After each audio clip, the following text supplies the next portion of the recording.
Opa, tudo bem? Esse exato momento pra mim é bom dia, são 6h30, mas boa tarde, boa noite, independente da hora que você estiver assistindo esse vídeo. Esse vídeo ele é mais uma reflexão e uma indignação, vamos dizer assim. Eu gosto muito da história da mulher que quebrou o vaso de perfume nos pés de Jesus. E eu gosto muito dela porque ela mostra, vamos dizer, vários lados da história, até porque ela é uma história onde tá no livro de Mateus, no livro de João, no livro de Marcos. Então acho que se a história está escrita em mais de 2 ou 3 livros, isso quer dizer que ela é importante e que ela tem muito ensinamento para dar pra gente. Primeiro, vamos começar com o básico, né? A Bíblia relata que a mulher ela levava um vaso de perfume que era muito caro, que custava 300 denários. 300 denários na época de Jesus era equivalente a um dia de trabalho. No caso, seria 300 dias, se você for pegar no tempo de hoje, se você descontar, sei lá, final de semana, feriado, esse negócio assim, é praticamente um ano de trabalho. Tem outros pontos, na real. Na época de Jesus, mulheres não trabalhavam. Na real, na época de Jesus, eles davam prioridades para viúvas e órfãos. É difícil para uma mulher sustentar uma casa sem poder trabalhar, ou às vezes uma mulher ela até era obrigada a ir para trabalhos periféricos, por exemplo, como a prostituição, como exemplo. Isso quer dizer que essa mulher, além dela ter praticamente dado um ano de trabalho, ela deu tipo o que ela não tinha. Na Bíblia relata que Jesus e os discípulos estavam na casa do leproso. Na época de Jesus, os leprosos, se você for lá em Levítico, eu não me lembro muito bem qual capítulo e o versículo, mas se você for em Levítico, você vai ver que os leprosos, eles não viviam com a sociedade, eles viviam numa cidade isolada, em casas isoladas. E Jesus fala que estava na casa de um leproso e Jesus fala não, a Bíblia relata que Jesus estava numa casa de leproso. Então, além de Jesus não poder estar lá, porque pessoas normais e leprosos não conviviam juntos, ele estava muito afastado da cidade, do ambiente normal, onde as pessoas conviviam. Essa mulher também, ela era uma pessoa normal e ela, além de estar longe de todo mundo, ela estava num lugar onde ela não poderia estar. E eu não me lembro muito bem o nome do vaso que é relatado nessa passagem, mas se eu não me engano é um vaso de alabastro. Você já tentou trocar, tipo, um galão d'água, por exemplo? Se você pegar um galão d'água daqueles de 20 litros e botar dentro de negócio, você fica... A Bíblia relata, eu não vou me lembrar muito bem qual é a medida, se você for converter o que era a pesagem do vaso, era mais ou menos de 1,20 kg, 1,2 kg.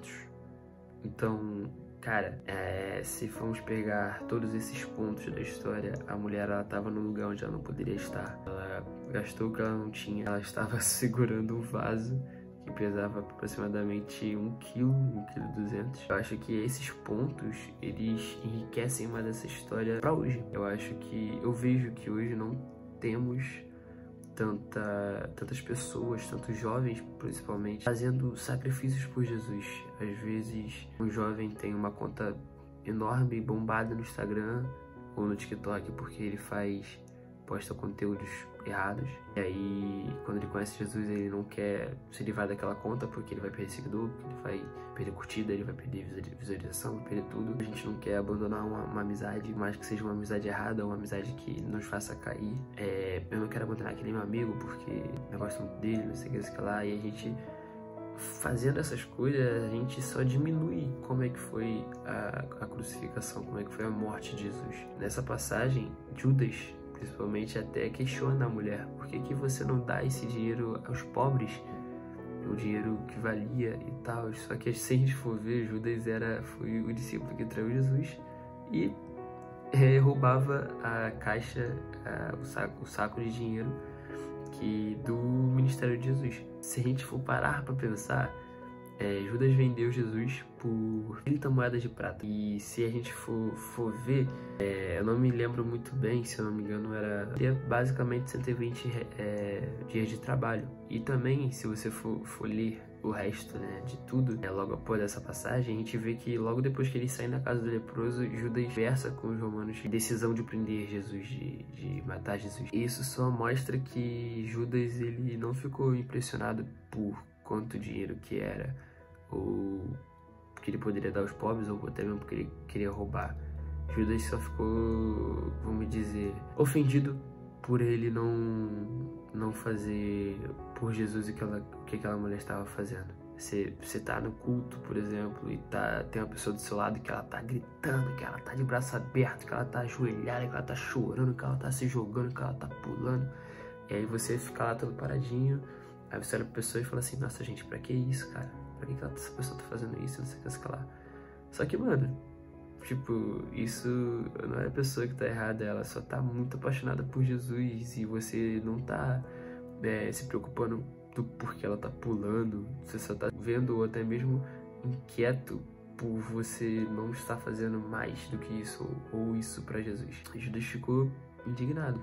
Judas não ficou indignado pela quantia, mas ele ficou indignado porque ele não conseguiria fazer aquilo por Jesus. E se a gente for dar uma olhada, tem até uma piadinha de mau gosto nessa história, que é que Judas vendeu Jesus por 30 moedas de prata. Só que muitos pensam, nossa, Judas achou que a vida de Jesus valia 30 moedas de prata, mas se a gente for ler um pouco depois, lá em Atos 4, se eu não me engano, mostra que Judas, com essas 30 moedas de prata que ele ganhou logo após crucificarem Jesus, ele comprou um campo, ele se matou enforcado. Então, se a gente for ver, não era Jesus que valia 30 moedas de prata, não era a vida de Jesus. E na época, até uma curiosidade, na época de Jesus, 30 moedas de prata era praticamente o preço de um escravo, por exemplo. Mas Jesus olhou e falou assim, eu aceito ser vendido por um preço de um escravo para livrar todos os escravos, para salvar todos os escravos. E, cara, isso é muito, muito, muito louco, porque, né, se você for olhar a vida de Jesus, não era a vida de Jesus que valia 30 moedas de prata, era a vida de Judas, porque com as 30 moedas ele se matou. Jesus, além de ter aceitado ser vendido por um preço de um escravo, para salvar nós que somos escravos, se vendeu por um preço de escravo, ele morreu por nós. E principalmente ele morreu de braços abertos, e toda vez que a gente peca, a gente tenta, a gente fica com medo ou fica com vergonha de chegar perto de Jesus. Sendo que quando a gente peca, o que a gente tem que fazer é Jesus. A gente não tem que ir para Jesus quando a gente não peca. Isso não existe assim, então tipo, a gente tem que parar assim de correr atrás de Jesus, às vezes, ou só quando a gente precisa, ou só quando a gente tá bem, tipo, agora eu tô firme, eu vou ficar mais com Jesus. Irmão, no pecado você tem que estar com Jesus. Ele é o único, ali é a única pessoa que consegue te livrar desse pecado, é a única pessoa que consegue te tirar do poço. Então não fuja dele. Esse é um vídeo nada trabalhado, eu não tava pensando nada em fazer esse vídeo, eu nem enfim, tava pensando muito.